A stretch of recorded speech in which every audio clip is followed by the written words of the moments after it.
Hello students, welcome to tryst with biology. और आज का हमारा टॉपिक है पोस्ट फर्टिलाइजेशन इवेंट्स।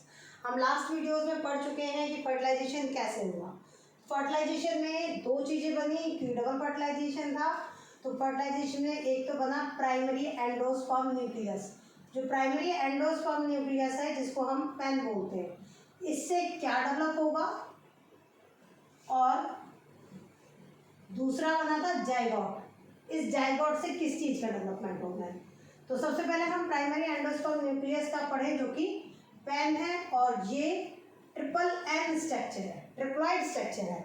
इसमें क्या होता है, जो एम्ब्रियो डेवलप जो एंडोस्पर्म डेवलपमेंट है, उसमें ये जाइगोट जो एम्ब्रियो बनाता है, वो एम्ब्रियो के साथ साथ ही, जैसे एम्ब्रियो बनेगा वैसे वैसे ही एंडोस्पर्म का डेवलपमेंट होगा। एंडोस्पर्म जो है वो आपके 12th के सिलेबस में दो टाइप का दिया हुआ है।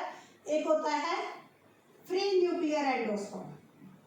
फ्री न्यूक्लियर एंडोस्पर्म में न्यूक्लियस तो डिवाइड होगा, लेकिन सेलुलर फॉर्मेशन नहीं होगी, सेल वॉल नहीं बनेगी। दूसरा है सेलुलर एंडोस्पर्म। जो सेलुलर एंडोस्पर्म है, ये सेल की फॉर्मेशन होगा। एक बीच की कंडीशन होती है, हेलोबियर बोलते हैं उसको। इसमें यहाँ देखो, इसमें न्यूक्लियस ने डिवाइड करना शुरू किया, तो जो न्यूक्लियस डिवाइड और रीडिवाइड होगा तो एज इट इज रखा रहेगा ऐसे। और इसका सबसे बड़ा एग्जाम्पल है कोकोनट वाटर। नारियल पानी जो है वो क्या है, फ्री न्यूक्लियर एंडोस्पर्म। जब ये पानी वाली स्टेज आती है तो इसमें सेल न्यूक्लियस तो डिवाइड हो जाता है, लेकिन सेल फॉर्मेशन नहीं होती है। यहाँ सेलुलर एंडोस्पर्म में देखो, सेलुलर एंडोस्पर्म में जितने भी ये न्यूक्लियस थे, ये सेल की फॉर्म में बनना शुरू हो जाते हैं। कि जो न्यूक्लियस है उनके ऊपर वॉल फॉर्मेशन होनी शुरू हो गई, और उन्होंने अब इन्हें न्यूक्लियस ना बोल के हम सेल बोलेंगे। यहाँ एक कंडीशन ऐसी भी आती है, देखो नारियल पानी हम सब पीते हैं, हमें पता है नारियल पानी में बीच में मलाई वाला नारियल होता है। वो क्या होता है, जो कर्नल्स होता है, जिसको वाइट वाला पोर्शन होता है, वो होता है सेलुलर फॉर्म। और बाकी जो लिक्विड फॉर्म है वो न्यूक्लियस है सारे के सारे। तो अगर ये बोला जाता है कि सेलुलर जो न्यूक्लियर एंडोस्पर्म है, सेलुलर पेन जो है उसका एग्जाम्पल दो, तो उसके तो ज़्यादातर सेलुलर ही होते हैं। इसमें जो एग्जाम्पल्स है, अगर एक ही चीज़ पे एग्जाम्पल दें तो एक चीज़ पे एग्जाम्पल आ गया, ये क्या हो गया, कोकोनट वाटर। और दूसरा है कर्नल्स ऑफ कोकोनट। तो कर्नल्स ऑफ कोकोनट जो है वो सेलुलर फॉर्म का है, कर्नल्स ऑफ कोकोनट। जो कर्नल्स ऑफ कोकोनट, वही वाइट वाला पोर्शन जो मलाई हम जिसको बोलते हैं कोकोनट की, और वो क्या बना देता है, कर्नल्स ऑफ कोकोनट। जो कोकोनट है उसमें दोनों तरह का बता दिया है। बाकी जो सॉलिड पार्ट होता है किसी भी सीड का, वो क्या होता है, सेलुलर एंडोस्पर्म होता है। ये तो है प्राइमरी एंडोस्पर्म न्यूक्लियस का डेवलपमेंट। अब हम पढ़ेंगे जाइगोट डेवलपमेंट। जो जाइगोट है वो किस में बना और क्या हुआ। दोनों ही फर्टिलाइजेशन से डेवलप हुए थे। पेन भी फर्टिलाइजेशन से डेवलप हुआ था और जाइगोट भी। तो पेन का तो हमने पढ़ लिया कि पेन जो है वो एंडोस्पर्म बना रहा है, दो तरह का एंडोस्पर्म बन रहा है। अब ये जो जाइगोट है, ये किस में डेवलप हुआ, ये होगा एम्ब्रियो में डेवलप। अब यहाँ एम्ब्रियो भी कैसा, मोनोकॉट एम्ब्रियो या फिर डाइकॉट एम्ब्रियो। हम अगर सबसे पहले पढ़ते हैं डाइकॉट एम्ब्रियो, तो डाइकॉट एम्ब्रियो देखो, ये है जाइगोट।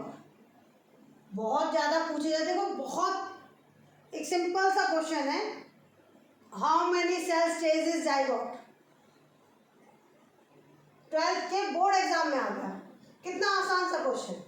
भाई कितने सेल है जाइगोट में, एक ही तो सेल है, तो सिंगल सेल स्टेज ही तो है जाइगोट। ये जाइगोट दो सेल बनाएंगे। जो ये दो सेल बनेंगे, इन दो सेल में एक छोटा बना है और एक बड़ा है। ये देखो, ये ऊपर जो थोड़ा सा बड़ा सेल बना है, इसको हम बोलते हैं बेसल सेल, और ये छोटा जो बना है टर्मिनल। अब जो ये बेसल सेल है, ये माइक्रोवेल एंड पता है ये आपको कहाँ था, तो ये जो बेसल सेल है ये माइक्रोपाइल साइड पे होगा।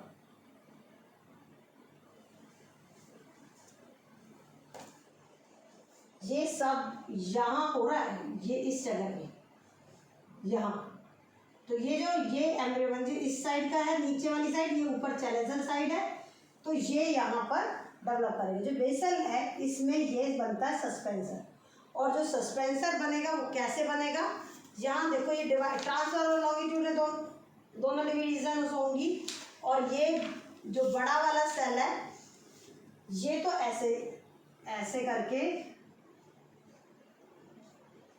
ये यहाँ सेल ये डिवाइडेशन हो रही है, टर्मिनल सेल ऐसे, ये तो ये ग्लोबुलर स्ट्रक्चर बना देगा।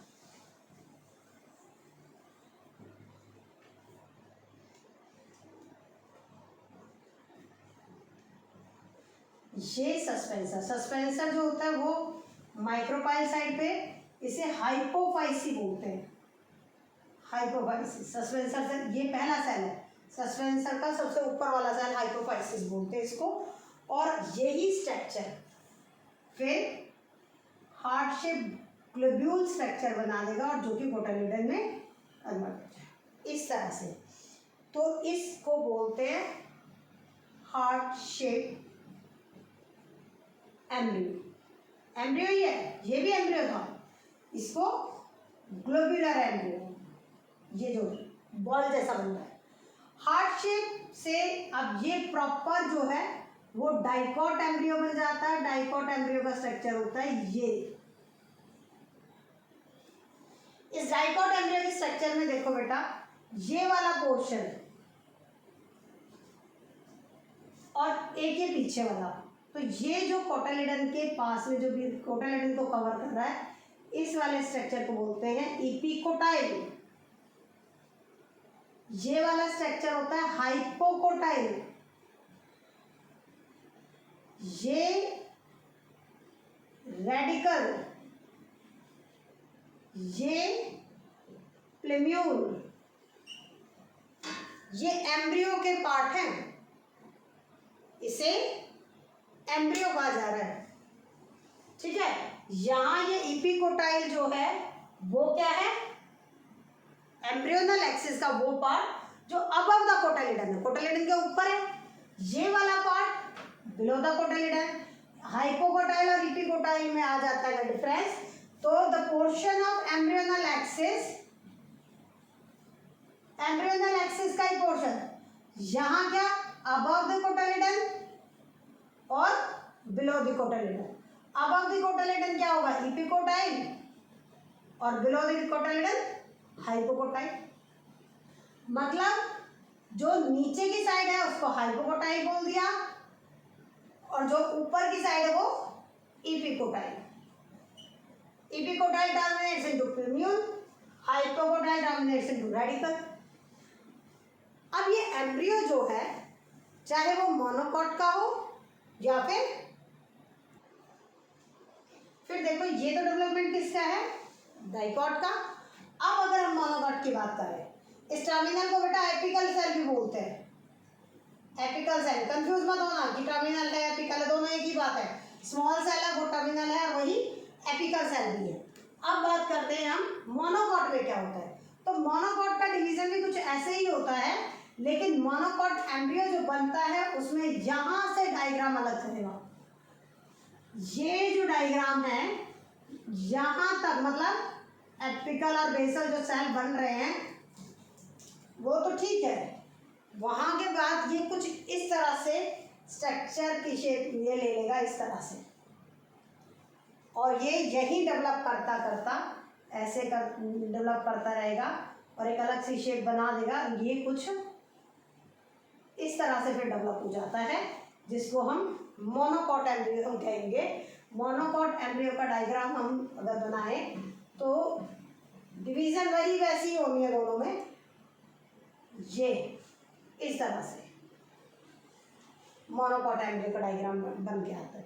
तो मोनोकॉट एम्ब्रियो का जो डायग्राम बन के आया है, इसमें देखो भाई ये 3 भी सीधे, ये 3 भी यहाँ उल्टे, इस और इसको, सबसे लास्ट वाले बी को ऊपर और नीचे, ये है कॉलेपेटाइल, ये ऊपर वाला कॉलेपेटाइल और नीचे वाला कोलियोराइजिन।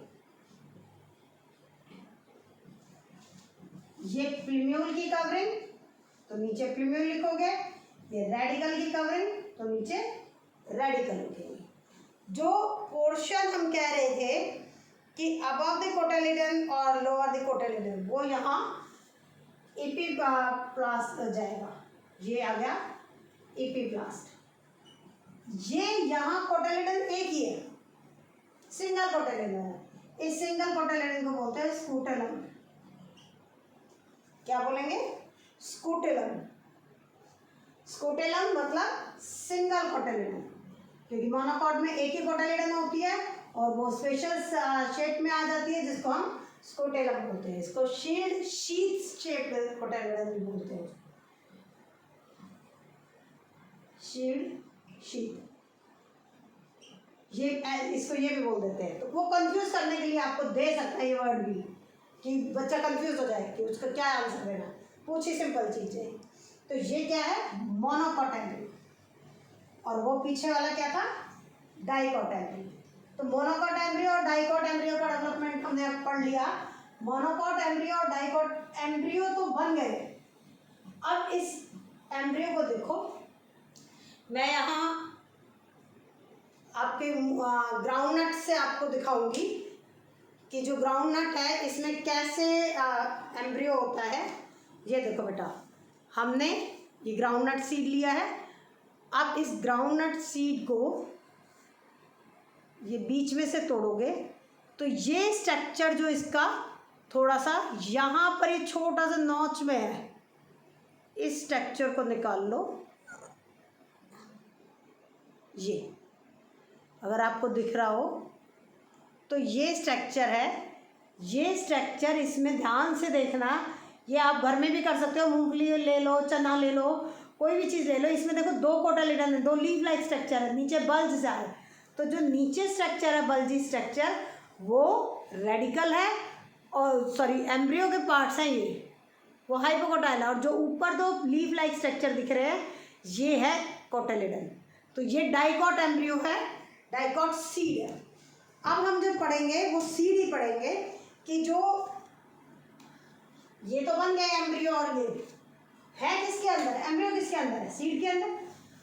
एंडोस्पर्म किसके अंदर? वो भी सीड के अंदर। सीड किससे डेवलप हुआ? तो पोस्ट फर्टिलाइजेशन इवेंट में हमने पहले पढ़ लिया एम्ब्रियो डेवलपमेंट, दूसरा एंडोस्पर्म डेवलपमेंट।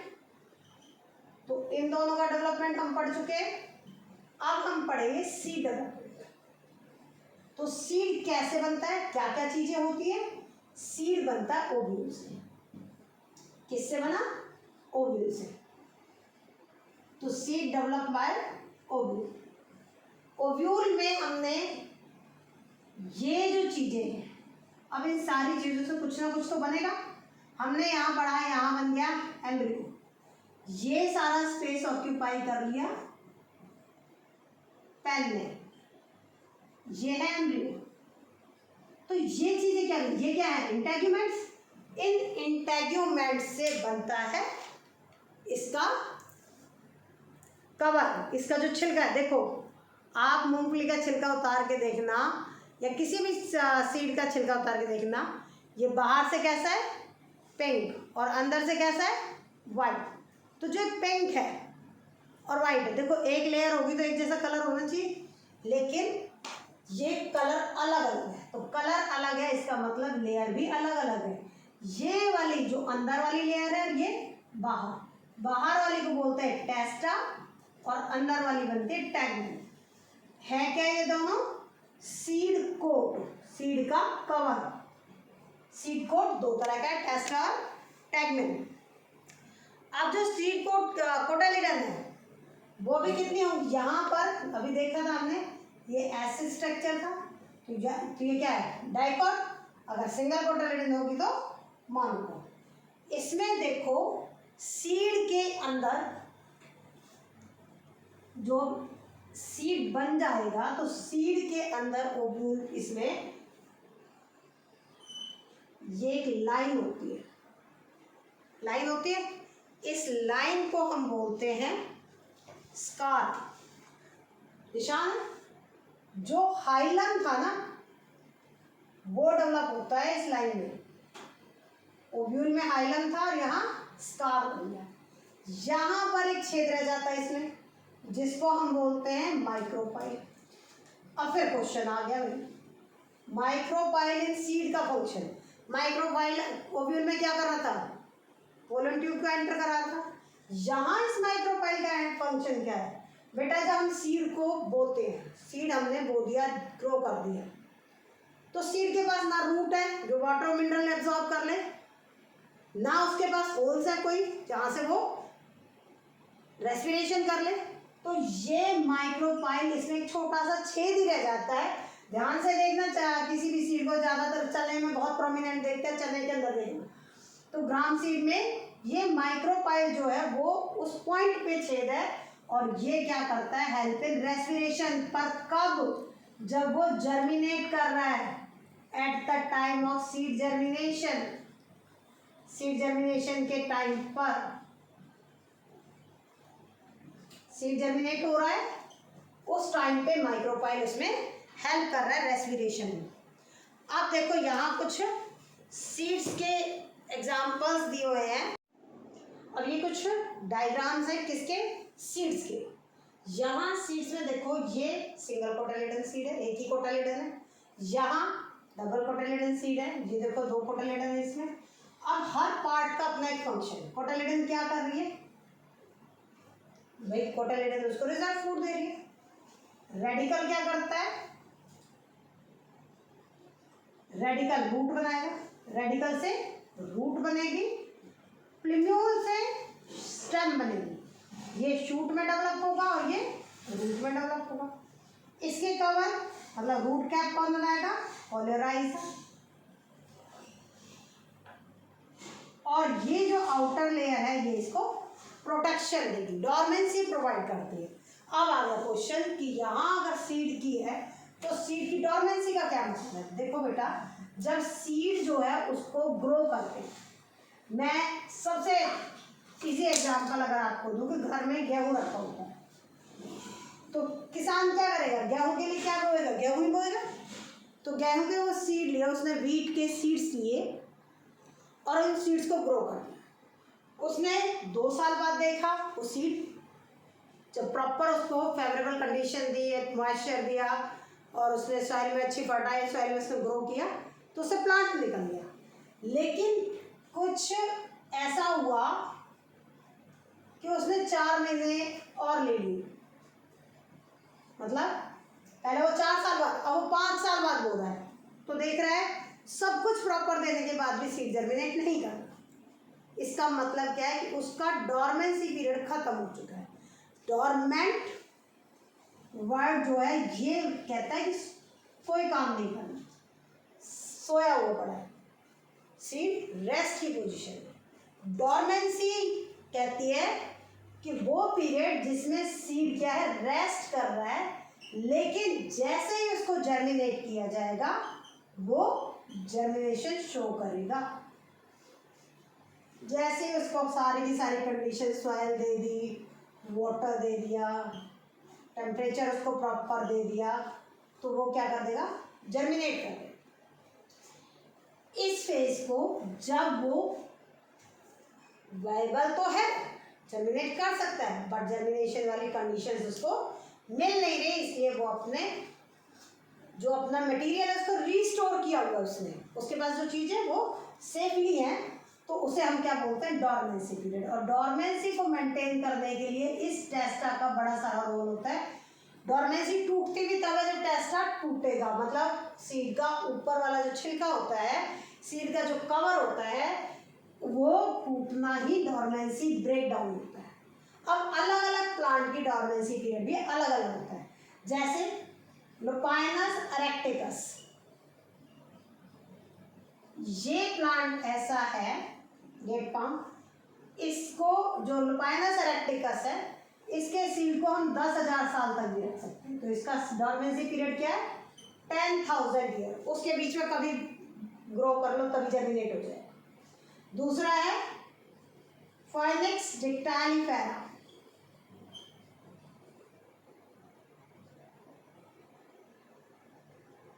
डिक्टालिफेरा, ये क्या कहता है, ये 2000 ईयर है इसका, मतलब इसका सीड 2000 साल के अंदर अंदर भी बोया जा सकता है। अब आता है सीड्स की टाइप्स कौन सी, सीड की टाइप है 3, लेकिन जो एक्सेप्शनल केस है वो नहीं पढ़ रहे हम, हमने क्या पढ़नी है सीड की टाइप्स में। नॉर्मल सीड की जो है वो 2 तरह का होता है, एक होता है एल्ब्यूमिनस, एल्ब्यूमिनस को ही एंडोस्पर्मिक बोलते हैं, जिसमें एंडोस्पर्म रहेगा, और दूसरा है नॉन एल्ब्यूमिनस, इसको ही क्या बोलेंगे नॉन एंडोस्पर्मिक, मतलब एंडोस्पर्म नहीं है जिसमें। अब ये भाषा जो है, ये वर्ड जो है वो एक बहुत बच्चों को कंफ्यूज करता है, और वो लिख भी आते हैं पेपर में, लिख देते सिंपल कि भाई इसमें एंडोस्पर्म है तो एंडोस्पर्म, इसमें नहीं है तो नहीं बेटा, ये क्या है, ये सीड ग्रो किया, सीड जर्मिनेट हो गया, प्रॉपर जर्मिनेशन होगी, पूरा प्लांट बन गया, लेकिन ये सीड इसी से लगा हुआ है, देखो ये दिख रहा है ना नीचे लटका हुआ, एक जर्मिनेशन ऐसी हुई कि थोड़े दिन तो इस सीड से काट लिया और सीड नीचे वाला सीड खत्म हो गया प्लांट बनाते हुए। तो क्या डिफरेंस है इसमें कि ये जो है ये वाला हिस्सा जो है ये है इसमें लटका हुआ और इसमें तो कंज्यूम हो गया। यहाँ लाइन को थोड़ा चेंज कर दो कि जिसमें एंडोस्पर्म कंप्लीटली कंज्यूम हो जाए, तो कुछ नहीं बचा, तो एंडोस्पर्म कंज्यूम कंप्लीटली, तो वो क्या होगा नॉन एंडोस्पर्मिक, जब बचा ही नहीं इसमें। और जिसमें एंडोस्पर्म रह गया वो क्या है, तो एंडोस्पर्म इज नॉट कंज्यूम्ड, नहीं हुआ कंज्यूम पूरा, या नॉट कंप्लीटली कंज्यूम्ड, वो क्या होगा एंडोस्पर्म। जिसमें ये एंडोस्पर्म लटका हुआ दिख रहा है तो इसका मतलब ये कंज्यूम नहीं हुआ। जहां नॉन है वहां नॉन वर्ड नहीं लिखना, उल्टी साइड लिखना है। यहाँ पर ये बच्चे बहुत गलती कर रहे हैं, इसकी डिफाइन इसमें लिखाते हैं, इसकी बेटा बोर्ड में कोई नंबर नहीं देना, वो सिंपल क्रॉस करेंगे। भैया उनके थोड़े बच्चे हैं, उन्हें क्या पता किसका पेपर चेक होना है, वो तो चेक करा, जो सही है वो सही है, गलत है तो क्रॉस कर दिया। अब यहाँ बात आती है कि कंप्लीटली कंज्यूम हो गया तो वो एंडोस्पर्मिक नहीं है, नॉन एंडोस्पर्मिक है। और जो कंप्लीटली कंज्यूम नहीं हुआ, जिसमें नॉट आ रहा, वो एंडोस्पर्मिक। अब आता है एग्जाम्पल। एग्जाम्पल याद करने का भी बड़ा अच्छा तरीका है। जहां पर जो मोनोकोटिलिडन प्लांट्स हैं वो क्या होते हैं, एंडोस्पर्मिक होते हैं। क्यों, कि वे कास्टर सीड है, छोटा तो सीड है ये बेचारा, ये लगा हुआ है, इसने प्लांट बनाया, जड़ निकली, मगर छोड़ ना, तो मैं तो अपने लिए इससे ही ले लूँगा, लटका रह तू। बाजरा है, छोटा सा तो वो बीज है, उसमें क्या करना है, वो प्लांट अपना नरिशमेंट स्वयं से लेने लग जाता है, छोड़ देता है उसको कि लटका रहा साइड में। तो मोनोकॉट के एग्जाम्पल किस में दे दें, एल्बुमिनस में। नॉन एल्बुमिनस के ग्राम सीड, ग्राउंडनट, बीन वगैरह, मतलब डाइकोटिलिडन सीड्स के एग्जाम्पल इस नॉन एल्बुमिनस में लेना। ये सीड का टाइप्स थी, लेकिन एक सीड ऐसे भी बन जाता है जिसमें कि फर्टिलाइजेशन कोई जरूरत ही नहीं है, जो हम पीछे प्रोसेस पढ़ाए कि जाए एग सेल है, एग सेल फर्टिलाइज हुआ फर्स्ट मेल गैमेट से, सेकंड मेल गैमेट से फर्टिलाइज हुआ, फिर ये एंडोस्पर्म बना, फर्स्ट मेल से फर्टिलाइज हुआ तो ये जाइगोट बन गया, उसमें कोई जरूरत नहीं। इन्हें बोलते हैं एपोमिक्टिक सीड्स और प्रोसेस का नाम है एपोमिक्सिस। वैसे एनसीईआरटी में तो ये लास्ट में टॉपिक दिया हुआ अलग से, लेकिन हम यहाँ सीड पढ़ रहे हैं तो सीड का प्रॉपर एक साथ सीक्वेंस में सारा कर रहे हैं। तो ये एपोमेटिक सीड क्या होते हैं, जो डेवलप होते हैं विदाउट फर्टिलाइजेशन। अब अगर डेवलप विदाउट फर्टिलाइजेशन, जब बिना फर्टिलाइजेशन के ये सीड डेवलप हुआ, मतलब ऐसा सीड जिसमें फर्टिलाइजेशन ही नहीं हुई, तो क्या हुआ ऐसा जो वो बन गया। ये क्वेश्चन आता है कि हाउ फार्मर्स डेवलप द या plant breeders develop the apomictic seed. इसमें पहली कंडीशन तो ये है कि जो ये एग सेल बना है वो डिप्लॉयड रह गया। अब डिप्लॉयड कैसे रह गया, क्योंकि इसमें कोई रिडक्शनल डिवीजन नहीं हुई। रिडक्शनल डिवीजन नहीं हुई मतलब मियोसिस नहीं हुई, इसलिए क्या रह गया, डिप्लॉयड और डेवलप एज सीड। सीड बना दिया, फर्टिलाइजेशन की बिनाई, खुद ही डिप्लॉयड की तरह।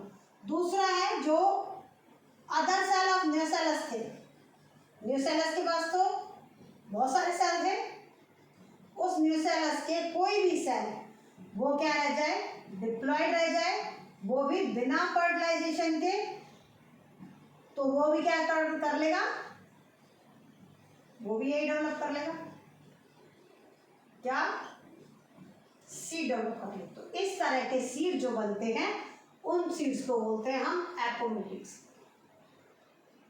अगर क्वेश्चन आता है डिफाइन एपोमेटिक सीड, तो सिंपल सा कि भाई विदाउट फर्टिलाइजेशन जो सीड बना उसको हम एपोमेटिक कहते हैं। पूछा जाए कैसे, तो ये दो रीजन बता देना कि एग सेल था डिप्लॉयड होगा, क्यों डिप्लॉयड हुआ, क्योंकि रिडक्शनल डिवीजन उसमें हुई नहीं, डिवीजन नहीं हुई, फर्टिलाइजेशन के बिना ही इसने सीड बना दिया, कोई मेल गैमेट की जरूरत नहीं है। दूसरा कहता है कि न्यूसेलस में तो बहुत सारे सेल थे, उसमें से कोई सेल ऐसा, कई सेल ऐसे हो गए डिप्लॉयड रह गए, उनमें से सीड बना दी मिलके, उन्हें जरूरत ही नहीं है मेल पार्टनर की, उन्हें नहीं है जरूरत किसी मेल गैमेट की, सीधा एपोमेटिक सीड बनेगा। एपोमेटिक क्यों बोलते हैं इसको, क्योंकि ये जो है एग्जैक्टली सिमिलर जाता है अपने पेरेंटल सीड के, वेरिएशन नहीं हुआ कि फर्टिलाइजेशन नहीं है, किसी और के क्या है, उसके कैरेक्टर ही नहीं आए, उसके अपने कैरेक्टर उसमें आ गए। फार्मर्स बहुत इसको फेवर करते हैं। अब आता है कि ये क्यों फेवर कर रहे हैं, इसका क्यों कह रहे हैं कि हम एपोमेटिक सीड यूज करें इंस्टेड ऑफ हाइब्रिड सीड, जिसके पास अच्छी वैरायटी है, जिसके पास एडवांस कैरेक्टर है, उसको क्यों नहीं करते, या फिर दूसरे तरह से वो दे दे कि एपोमेटिक सीड की एडवांटेज बताओ। तो एडवांटेज क्या बताओगे भाई, वही एडवांटेज है, वही ये है कि फार्मर्स इसको क्यों प्रिफर कर रहे हैं, क्यों इसको ज़्यादा से ज़्यादा यूज़ करें। तो बात एक ही, दोनों में एक ही क्वेश्चन कि एपोमेटिक सीड, यही ये चीज़ खुद बता देती है। अगर आपको कॉन्सेप्ट क्लियर है ना कि एपोमेटिक का मतलब क्या है, तो भैया ये एपोमेटिक सीड इसलिए अच्छा है क्योंकि ये रिस्टोर करता है अपने पेरेंटल ट्रेड। हम चाहते हैं कि बहुत अच्छा प्लांट है भाई, ये एज इट इज आना चाहिए, तो हम क्या करेंगे, एपोमेटिक सीड। दूसरी बात, जहां खर्चा कम होगा, हाइब्रिड सीड को बनाने में खर्चा ज्यादा होता है, hybrid seed year to year बनाने पड़ते हैं और फ्रेश यूज किए जाते हैं हाइब्रिड सीड। ये नहीं होता कि एक साल यूज कर लिया हाइब्रिड सीड, उन्हीं को दोबारा यूज करें। तो hybrid seed found year to year, हर साल नए बनाने पड़ेंगे, तो कॉस्टली पड़ेंगे। और ये क्या है, इन्हें एक बार बना लो चलाए जाओ। तो वही ऐसी चीज जो सस्ती हो, अच्छी हो, पेरेंटल ट्रेड को एज इट इज रख रही है, वेरिएशन हम नहीं चाह रहे, नहीं दे रही, तो उसको फार्मर प्रेफर करेंगे, इसलिए इसको फेवर किया जाता है। ये तो था सीड, मतलब ओव्यूल से क्या क्या चीजें बननी है वो हमें पता चल गया। लेकिन ओवरी भी तो थी, ओवरी से क्या बना भाई, ओव्यूल किसके अंदर था, ओवरी के अंदर। तो ओवरी से क्या बनेगा, ओवरी से बनेगा फ्रूट। अरे फ्रूट कितने तरह का फ्रूट है, ट्रू फ्रूट, फॉल्स फ्रूट और पार्थिनोकार्पिक। ये पार्थिनोकार्पी तो ऐसा ही है जैसा सीड था बिना फर्टिलाइजेशन, वहां सीड विदाउट फर्टिलाइजेशन था, यहाँ फ्रूट विदाउट फर्टिलाइजेशन। इस फ्रूट को बोलते हैं पार्थिनोकार्पिक फ्रूट, और प्रोसेस का नाम है पार्थिनोकार्पिक। एग्जाम्पल क्या आ जाएगा, कोई भी सीडलेस फ्रूट, और सीडलेस फ्रूट हम जो जनरली खाते हैं वो कौन सा है, बनाना। एनसीईआरटी भी बनाना ही दे रही है, आसान हो गया, ठीक है। अब आती है बात कि फॉल्स फ्रूट क्या है और ट्रू फ्रूट क्या है। जो ओवरी से डेवलप करे वो true fruit, develop by ovary. और अगर कोई other part than ovary, ovary को छोड़ के किसी भी पार्ट से डेवलप करे, देखो जी ये है फ्लावर, ये आ गया थैलेमस जिसके ऊपर सारे के सारे फ्लावरिंग प्लांट पार्ट लगे हुए हैं, किसी पार्ट से। इस थैलेमस ने ही फ्रूट बनाया, ओवरी नहीं बनाया, किसने बनाया, थैलेमस से। एग्जाम्पल है एप्पल एंड स्ट्रॉबेरी। इनसे अगर फ्रूट बनता है तो वो क्या है, फॉल्स फ्रूट। क्यों है, क्योंकि बेसिकली मेन फंडा ये होता है कि ओवरी से फ्रूट बनना चाहिए। ज़्यादातर फ्रूट ओवरी से ही बनते हैं, खुद बनाना भी ओवरी से बनता है। और ये फिर क्वेश्चन आ गया, बनाना जो ओवरी से बन रहा है लेकिन बना तो बिना फर्टिलाइजेशन के रहा है, भाई उससे कोई मतलब नहीं है। फर्टिलाइजेशन हो रही है तो सीड में हो रही है। फ्रूट बन रहा है किस पार्ट से बन रहा है, ओवरी को छोड़ के किसी और से उसका मन किया पढ़ने का तो कह रही है तू तो झूठा है, तो बेसिक्स में नहीं है। बेसिक्स तो क्या कह रहा है कि ओवरी से बनना चाहिए। तो अब ये क्वेश्चन भी आ जाता है कि एप्पल एंड स्ट्रॉबेरी जो कि फॉल्स फ्रूट है वो किस पार्ट से डेवलप हुए। दो तरह से बोर्ड में क्वेश्चन आता है, या तो ये कि एप्पल एंड स्ट्रॉबेरी जो है वो कौन से फ्रूट है, तो आप वहाँ फॉल्स फ्रूट के प्लांट वो दोगे डिफाइन, क्या किस पार्ट से डेवलप हुआ है, तो आपने लिखना पड़ेगा थैलेमस से डेवलप हुए, इसीलिए इनको फॉल्स फ्रूट कहा जा रहा है क्योंकि ओवरी से नहीं डेवलप हुआ है। क्वेश्चन आता है बनाना इस parthenocarpic yet it is placed into true fruits। क्यों भाई, पार्थिनोकार्पिक के बिना फर्टिलाइजेशन। ट्रू फ्रूट तो ये कहता है मैं तो ये देखूंगा कि बस ओवरी से डेवलप होंगे, हाँ जी ओवरी से बना, इसके पार्थिनोकार्पिक के साथ साथ क्या है, ट्रू फ्रूट है। तो कोई कंफ्यूजन की जरूरत नहीं है।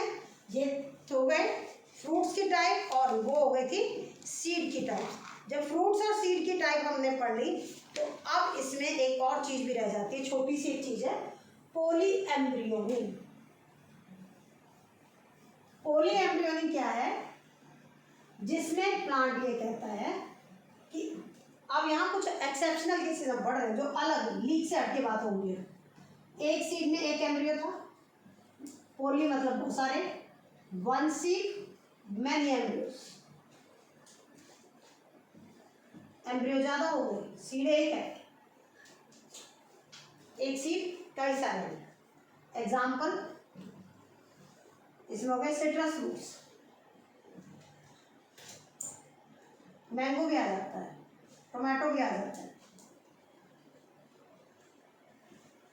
क्या ये पोली एम्ब्रियोनी का एग्जाम्पल। पोली एम्ब्रियोनी सिंपल एक लाइन डिफाइन है, एक सीड में कई सारे एम्ब्रियो बन गए इसलिए पोली एम्ब्रियोनी। अब एम्ब्रियो कैसे बन गए, क्योंकि यहाँ ये नहीं कह रहा विदाउट फर्टिलाइजेशन, यहाँ तो फर्टिलाइजेशन हुई है लेकिन कैसे हुई। एक तो क्या हुई थी, एग सेल के साथ फर्स्ट मेल गैमेट की, उससे तो बनना ही था जाइगोट के बाद एम्ब्रियो। कई बार सिनर्जिड सेल डिजेनरेट ना होकर आपस में फ्यूज कर सके तो भी पोली एम्ब्रियोनी। एंटीपोडल जो बर्थ खत्म होने थे वो भी आपस में फ्यूज करके दो उनके, तो भी पोली एम्ब्रियो, मतलब एक से ज़्यादा एम्ब्रियो हो गया ना। तो यहाँ मैनी एम्ब्रियो या फिर मोर देन वन एम्ब्रियो वो आएगा पोली एम्ब्रियो।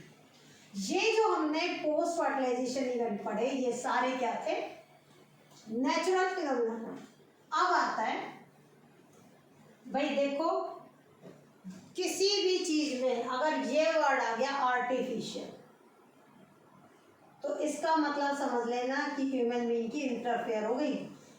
प्लांट अपना काम कर रहे थे, अपनी फर्टिलाइजेशन कर रहे थे, अपने सीड्स बना रहे थे, अपने फ्रूट्स बना रहे, लेकिन इंसान को तो कुछ अलग चाहिए ना हटके, तो उन्होंने क्या किया, इसको अलग से कुछ करने के लिए आर्टिफिशियल हाइब्रिडाइजेशन करती है। अब आर्टिफिशियल हाइब्रिडाइजेशन जो है वो भी जो वो है कि जिसमें हम डिजायर करेक्टर चाहते हैं, हम चाहते हैं इस प्लांट का इसके साथ कॉम्बिनेशन हो। इसी मेथड को मेंडल ने भी अडॉप्ट किया था जब उसने पी प्लांट की क्रॉसिंग कराई थी डिफरेंट ट्रेड्स की। तो इसमें क्या है, इसमें स्टेप्स हैं। सबसे पहले आता है इमैस्कुलेशन। इमैस्कुलेशन में क्या है, एक फ्लावर इसने बना दिया और उस फ्लावर में देखो ये जो है ये बहुत सारे एंथर लगे हुए। इमैस्कुलेशन कहता है इस एंथर को हटा दो। इमैस्कुलेशन ने क्या कहा, ये जो एंथर्स हैं इनको रिमूव करो। कैसे रिमूव करो, वो कह रहा है कैसे भी कर लो, हाथ से करना हाथ से कर लो, गर्म पानी डालना, गर्म पानी से भी कई बार पोलन ग्रेन हट जाते हैं, उससे कर लो, कुछ केमिकल का स्प्रे कर दो। मतलब ये रिमूवल ऑफ एंथर को क्या कहा इसने, इमैस्कुलेशन। अब आती है बात दूसरा स्टेप। इसने कहा कि एंथर हटा दिए, क्या रह गया, फीमेल पार्ट रह गया।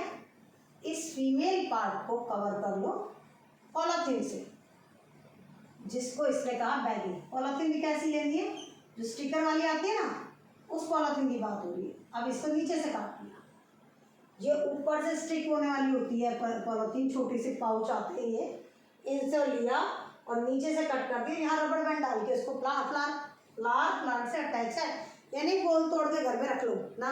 फिर कैसे फर्टिलाइजेशन, ये वो वाला माउथ है जो ओपन भी हो सकता है और स्टिक भी हो सकता है।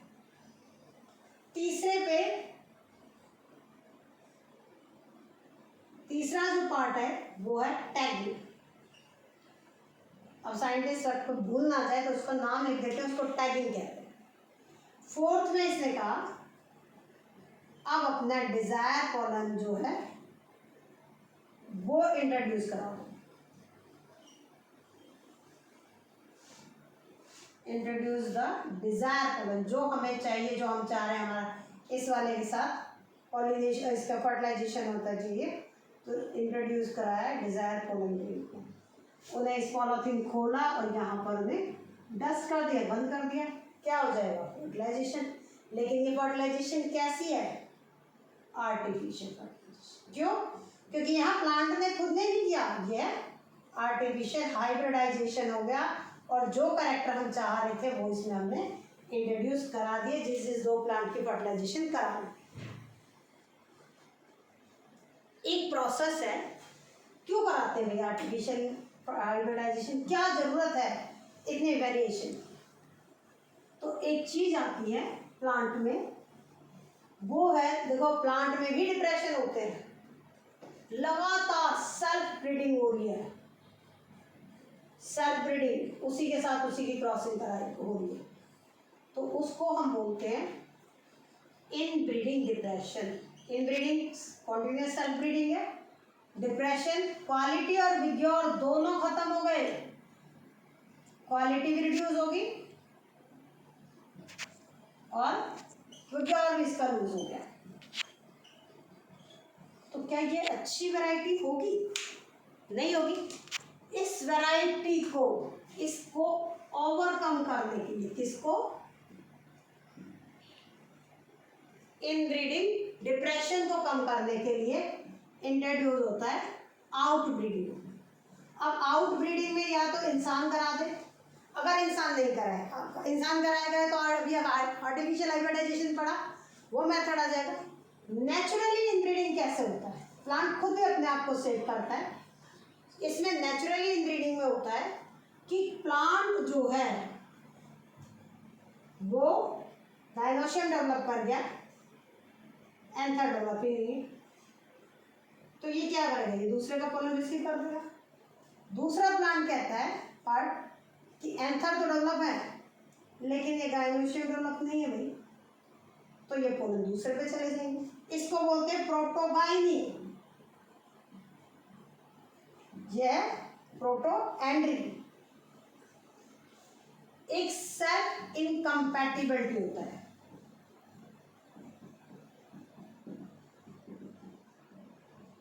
सेल्फ इनकम्पैटिबिलिटी का मतलब है अपनी ही जीन में कुछ चेंज आ जाए तो उसकी वजह से वो उसको अपने पोलन को रिसेप्ट कर देगा, दूसरे को रिसीव कर देगा। ये पॉइंट्स बेटा मैंने इसलिए यहाँ बताया क्योंकि ये जो हम चैप्टर का फ्लो पढ़ रहे थे ना, उसमें फर्टिलाइजेशन वगैरह वो सारा एक कंटिन्यूस फ्लो में हो गया, तो ये यहाँ इसलिए बताया गया। एनसीईआरटी में बीच में दिया हुआ है पार्ट। अब देखो एक चीज है कि प्लांट कैसे पहचानता है, तो वो है पोलन पिस्टल इंटरेक्शन। वो हमने फर्टिलाइजेशन वाले टॉपिक में भी बता दिया था। तो ये जो चैप्टर है ये इसका पूरा कंप्लीट हो चुका है। ये 3-4 वीडियो है पीछे, और इनमें अगर किसी को कोई डाउट है, कोई चीज़ नहीं समझ आई है तो प्लीज़ कमेंट बॉक्स में पूछिए।